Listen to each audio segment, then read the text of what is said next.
beneath the flickering neon glow of the Lone Star Diner. Willow Creek, Texas, settles into the stillness of a Friday evening.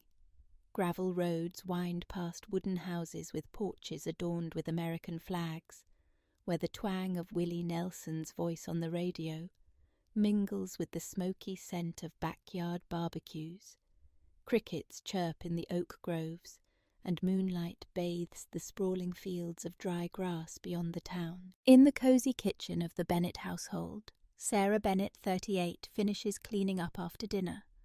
The aroma of homemade apple pie spiced with cinnamon and brown sugar fills the air, warming the room against the early autumn chill. Sarah wipes down the table, her gaze distant, her curly brown hair loosely tied back. 18 years of marriage to James, a dependable construction engineer, have given her a stable life, a charming house, a red pickup truck in the garage, and quiet evenings by the radio. But sometimes when the neon lights of the Lone Star Diner flicker through the window, she wonders, am I living or just existing? A memory surfaces a night 10 years ago, when she brought up having kids, only for James, exhausted from a long shift, to say, "I'm not ready. Sarah, maybe I never will be." She nodded, swallowing her dream of a house filled with children's laughter, and they never spoke of it again. As a young woman, Sarah dreamed of being an artist.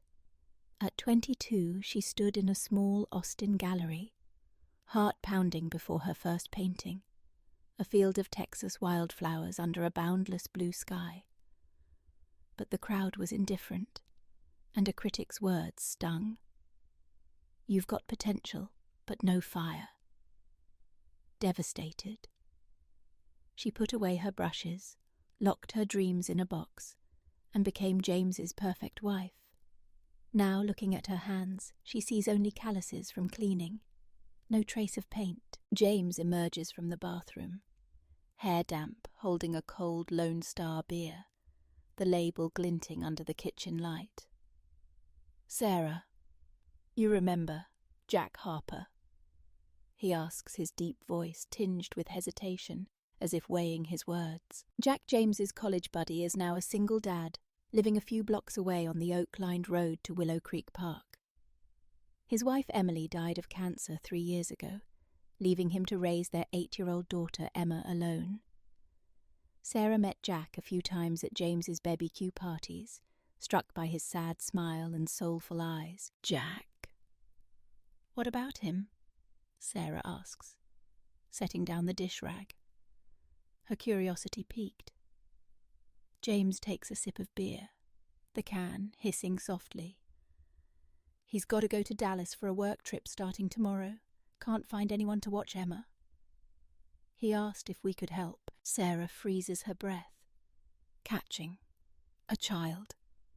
Not a dog like Max or a potted plant, but a little girl with big eyes and a smile sweet as honey. She looks at James, his eyes full of trust, as if he knows she won't say no. "Just a few days, right?" she asks, her voice soft, though a strange feeling stirs inside her. James nods, stepping closer to pull her into a hug, his breath carrying the scent of beer and soap. "You're the best. Sarah, I knew you'd be okay with it." She smiles, but that feeling like she's just opened a door to an unknown place lingers. She glances out the window at the neon lights flickering in the distance, wondering if her quiet life is about to change. Saturday morning, the doorbell rings as Sarah pours coffee into a ceramic mug with an American flag, a gift from James's trip to Austin last year. The rich aroma of roasted coffee blends with the sunlight streaming through the curtains, casting golden streaks across the hardwood floor.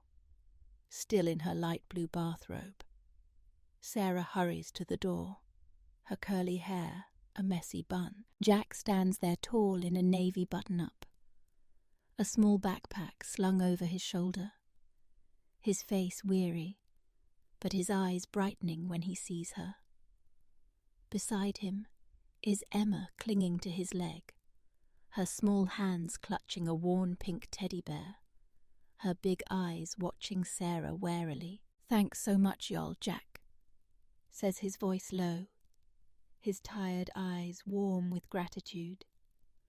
"I really had no one else to ask.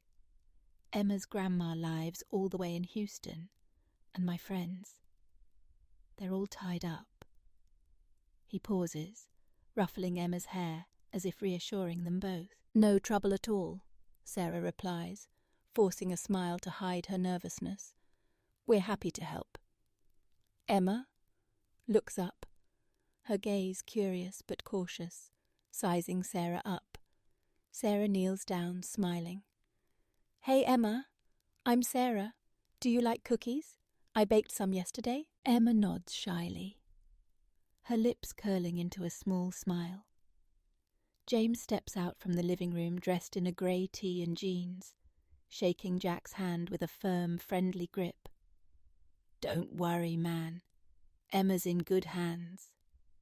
He grabs Emma's tiny suitcase, while Jack kneels to hug his daughter, whispering, "Be good." "Okay, Daddy'll be back soon." Emma nods, her eyes glistening, clutching him tightly before letting go. As Jack stands, Sarah catches a glimpse of loneliness in his eyes, a deep sadness like the dim neon glow of the Lone Star Diner under a starry sky. Her heart tightens, though she's not sure why. As Emma unzips her backpack to grab a water bottle, an old envelope slips out, its edges yellowed. The handwritten words faded. Sarah picks it up, intending to hand it back, but glimpses the text, "Jack, I can't keep going." She frowns, her pulse quickening. "What's this letter?" She slips it into her robe pocket, deciding to ask Jack when he returns. That night, Emma sleeps soundly on the living room sofa, a checkered blanket tucked around her. Sarah sits in the kitchen, the warm yellow light bathing the oak table, a cold coffee mug in her hands. Her phone lights up. A text from Jack. "Is Emma?" "Okay. I've been thinking about her since the plane took off." Sarah smiles, typing back Emma's great. "She's sleeping like an angel. Don't worry." Seconds later, another text. "What about you, Sarah? You okay?" She stares at the screen, her heart racing. It's a simple question, but it unsettles her. When was the last time someone asked her that? James cares, but in a routine way, checking if she locked the door or bought milk, not truly wondering how she feels. She types, deletes, then sends. "I'm not sure," Jack replies. "Me neither. But knowing Emma's with you makes me feel calm somehow. Not just because of her." Sarah sets the phone down, feeling like she's brushed against a dangerous line. She looks out the window where the neon lights of the Lone Star Diner flicker, wondering if she's stepping onto a path she shouldn't take. Emma quickly settles into the Bennett household's rhythm. She's well behaved, loves playing with Max, the lazy golden retriever who lounges on the porch and adores afternoons romping in Willow Creek Park. The park is the town's heart, with ancient oaks casting cool shade, a small lake sparkling under the sun, and wildflowers lining the paths.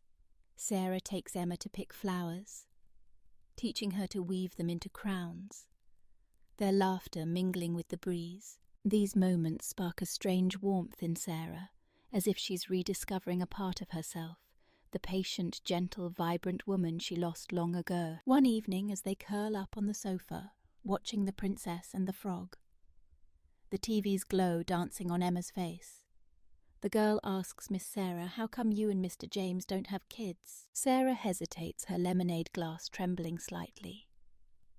"We just live like this," she says softly, masking the ache that surges inside. Emma nods, her eyes innocent. but the question feels like a knife slicing through Sarah's calm. That night, while tidying up, she opens an old drawer and finds a photo. Her and James newlyweds standing by Lake Travis. Their eyes alight with dreams. Back then Sarah wanted to be an artist. She recalls her first gallery show in Austin, standing before her wildflower painting, heart racing, only to hear a critic say, "You've got potential, but no fire." Crushed. She packed away her brushes and became James's ideal wife. Now tracing the photo, she wonders, where did those dreams go? Her phone lights up, snapping her out of her thoughts. Jack. Just wrapped a meeting. Bet. You're in the garden watching the sunset, huh? Sarah chuckles, replying. How'd you know? Jack texts back. Just a hunch. You seem like someone who loves quiet moments, soaking in the world, not chasing the noise. She doesn't reply right away, but her heart beats faster. Is she letting herself drift towards something she shouldn't? She looks at the photo, then tucks it away. But the unease clings to her. She steps onto the porch where crickets hum and the neon lights of the Lone Star Diner pulse in the distance, reminding her of a world she's long forgotten. Sunday morning. Sarah wakes early. Her mind a tangle of thoughts. Jack's texts are like a melody. She can't stop humming, sweet yet dangerous. She tries to focus on Emma, warming milk and toasting bread with strawberry jam, the sweet scent filling the kitchen. Emma sits at the table, sketching with coloured pencils, humming a nursery rhyme. Sarah smiles, but her phone on the counter lights up, pulling her from the moment. Jack morning. Just woke up at the hotel. Feels kinda empty. How's Emma? Sarah replies. Emma's drawing a masterpiece. Probably dreaming of ice cream and dolls. Jack responds instantly. And you? Sleep okay? She hesitates, her fingers hovering over the keyboard. When was the last time someone asked her that James cares, but in a practical way? Did she buy olive oil? Lock the door, not about her feelings. She types. I dreamed a lot, but it's all blurry. Jack replies. Some dreams we don't want to remember, right? She doesn't respond, but his words pierce her heart. She sets the phone down, trying to shake the flutter in her chest. But it lingers. She glances at Emma, colouring a wildflower, and tells herself, I'm just doing a good deed. Nothing more. That afternoon, Sarah takes Emma to the backyard, where wildflowers bloom under the Texas sun. Emma skips around picking flowers and tying them into crowns, while Sarah sits on a wooden chair, letting the sunlight warm her skin. The scent of dry grass and parched earth stirs memories of days when she painted fields like this. Her phone buzzes Jack. Just left a meeting. Bet. You're in the garden, huh? Sarah startles. How does he know? She texts back, teasing. You stalking me or what? Jack replies. What if I guessed right? She laughs, but her heart races. She watches Emma twirling in the yard and tries to stay grounded, but the flutter doesn't fade. That evening, James comes home late, leaving Sarah's phone on the kitchen counter. When she picks it up, the messaging app is open. Jack's last text on display. What if I guessed right? A chill runs down her spine. James says nothing, but his gaze. Tonight is sharper, colder, as if he's seen something he shouldn't have.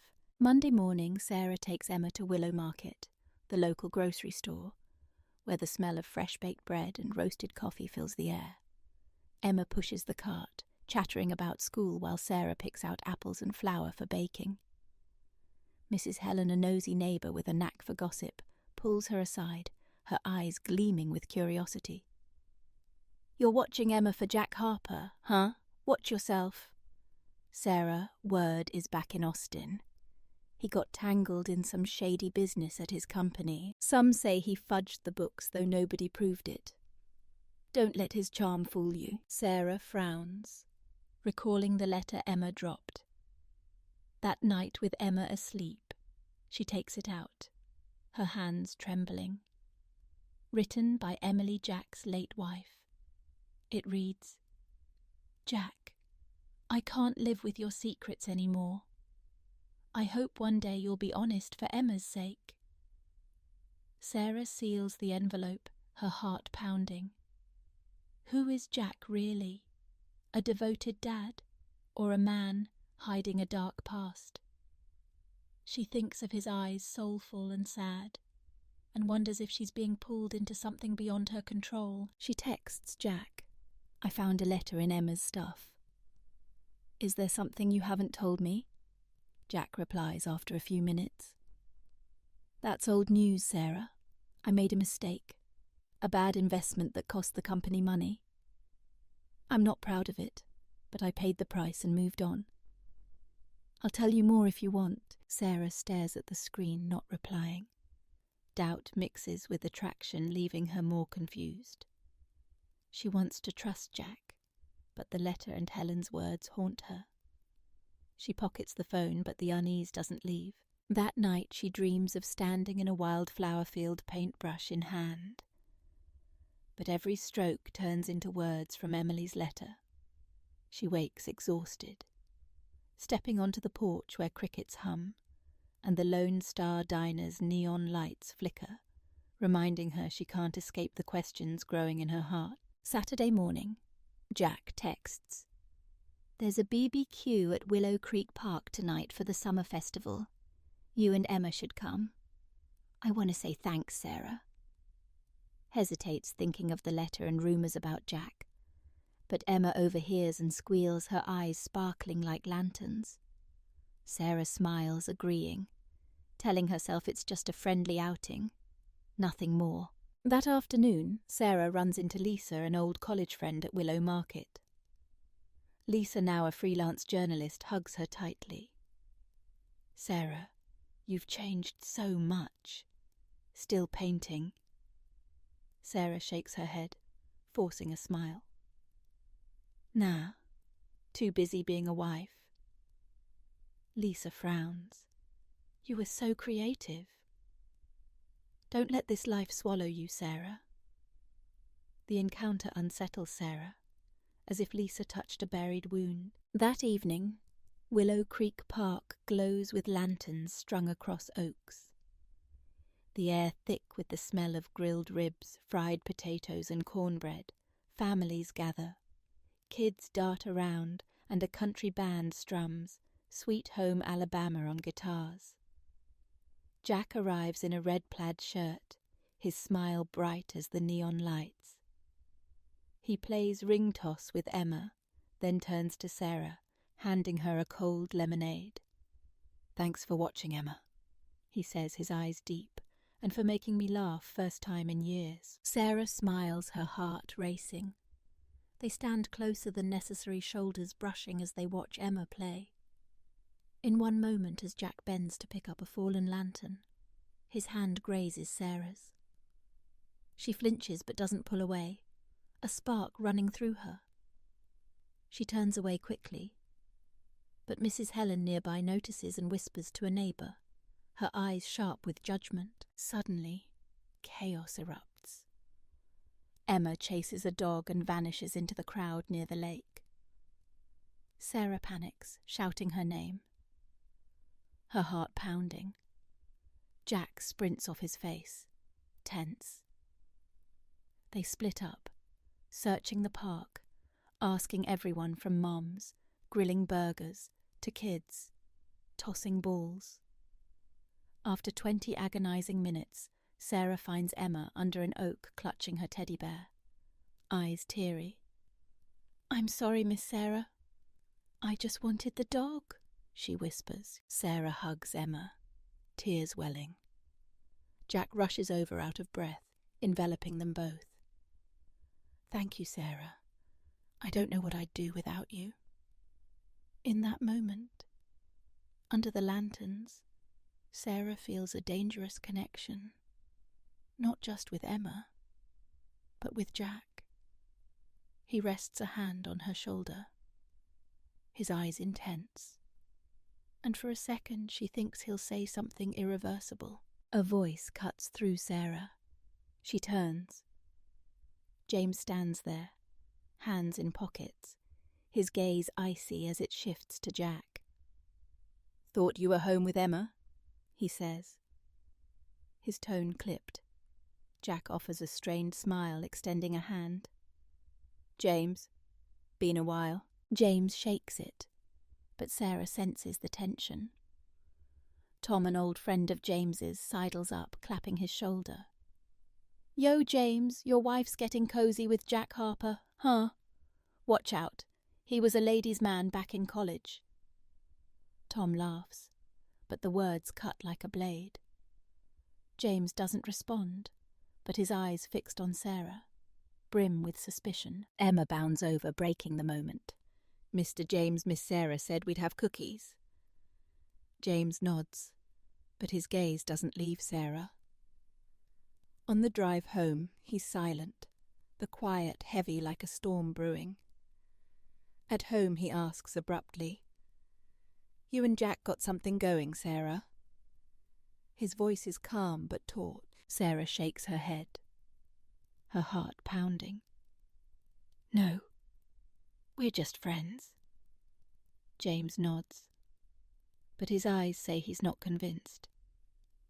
That night, Sarah lies in bed, staring at the ceiling, feeling like she's on a bridge about to collapse. Monday afternoon.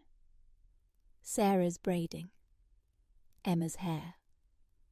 When Jack's car pulls up, Emma leaps up, yelling Daddy's back, and races outside, her hair flying. Sarah follows her heart heavy, each step, feeling like it's leading to a point of no return. Jack steps out in a dark brown coat, his face worn from the trip, but his eyes lighting up as he hugs Emma. He turns to Sarah, smiling. "Thank you, Sarah. I don't know how to thank you enough." Emma was a sweetheart. Watching her was a joy, Sarah says, forcing a steady voice, though her hands clutch her shirt's hem. Jack steps closer, his gaze lingering. "How about I bring over some chocolate cake tonight as a thank you?" "Sound good." Before Sarah can answer, Emma chimes in. "Miss, Sarah loves chocolate. Daddy makes the best cake." Sarah laughs, agreeing, but inside a storm of emotion swirls. That afternoon, James's mother, Margaret, drops by unannounced. A stern woman with silver hair in a tight bun. She eyes Sarah critically. "Busy with the Harper girl." "Are you? Don't forget your duties as a wife, Sarah." Her words sting like a slap, making Sarah feel trapped. She nods, but inwardly she wonders. Is duty all I have left? That evening in the warm kitchen, Sarah, Jack and Emma sit around the table, a glossy chocolate cake emitting a sweet aroma. James is tied up on a work call, leaving the three to chat about Emma's school summer BBQs and faded memories. Jack shares a story about taking Emma camping, how she feared the dark, and he sang lullabies all night. Sarah laughs, but Jack's gaze, deep warm like he's seeing her soul, unsettles her. When Emma yawns, Sarah leads her to the living room. Popping in Toy Story returning, she finds Jack by the window staring at the garden where moonlight bathes the wildflowers. "It's beautiful," he says, hearing her footsteps. "Not just the garden, but this. The way you make everything feel easy, like anything's possible." Sarah grips her tea mug, her heart pounding.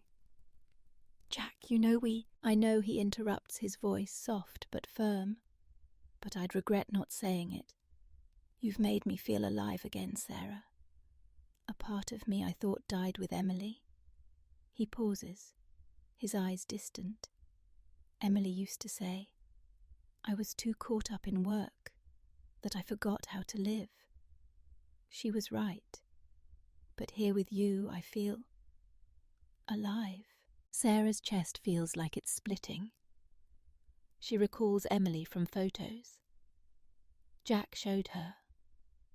A woman with a radiant smile and golden hair.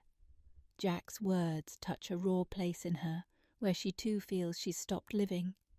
But she shakes her head. Jack, we can't. A small noise interrupts. Emma stands in the doorway, eyes wide, her teddy bear on the floor. Miss Sarah. What's Daddy saying? Does he like you? Her voice trembles, confused. Sarah panics, unsure how much Emma heard Jack Neal's hugging her. No, sweetie. I was just thanking Miss Sarah for taking care of you. But Emma's eyes remain doubtful and Sarah's heart shatters. She's gone too far, and now the girl might be hurt. Sarah whispers, You should go. Jack. Jack nods. No argument. No pleading. He grabs his coat. Pausing at the door, the kitchen light casting shadows on his face. Thank you for showing me what I thought I'd lost. The door closes, leaving Sarah in silence, feeling like she's lost a piece of herself. Tuesday morning. Sarah brews coffee as usual, but her mind is a mess. The coffee's rich scent can't dispel the weight in her chest. James enters the kitchen watching her longer than usual. Couldn't sleep? He asks, his voice low, eyes probing. Why do you ask? Sarah replies, forcing a smile, her hands shaking as she pours coffee into the flag mug. You look tired. And different, James says, sitting at the table, twirling an empty beer can from last night. Sarah pours her coffee. Silent. James isn't the sensitive type, but even he notices the change. Breakfast passes in silence, not the warm kind, but one that feels like everything's cracking. That afternoon, folding laundry in the bedroom, James walks in, sitting beside her. You okay, Sarah? He asks, his voice softer, like he's holding something back. She looks up, her heart tightening. What do you mean? I don't know. He sighs, rubbing his stubbled jaw. It's like you're here, but not really. Since the BBQ, and before that. Is there something with you and Jack? And Sarah shakes her head, tears spilling. No, nothing. James. But I don't know who I am anymore. I do everything right. Be a wife. Keep the house. But I can't remember the last time I felt alive. Her voice breaks. Do you ever feel that? Like we're together, but don't really see each other? James is quiet, his eyes pained but honest. Yeah, he says slowly, his voice deep. Maybe I got too used to things staying the same. I see you changing, Sarah, and I'm scared. Scared of losing you. Sarah sobs, unprepared for his words. I don't want to lose you, James. But I don't want to lose myself either. James shifts closer, not touching her, just present like a man ready to listen for the first time in years. You want to find that feeling again? Find yourself, he asks, his voice earnest. Sarah nods, tears streaming. I don't know where to start. We'll figure it out, James says, his eyes steady. Together. That night, Sarah's phone lights up Jack. Hope you sleep well. I won't text again, but thank you for showing me myself through your eyes. She reads it over and over, eyes stinging. Not for Jack, but because she knows she's changed. She sets the phone down, not replying. Weeks later, Sarah signs up for a painting class at the Willow Creek Community Center. She picks up a brush painting her first strokes on canvas. A Texas wildflower field under a vast blue sky. Each stroke feels like a breath, like she's painting herself anew. The woman who once dreamed, who wanted to leave a mark on the world. She doesn't know what the future holds, but she knows one thing. She doesn't want to spend another day just existing. She wants to truly live. And to do that, she must dare to look within.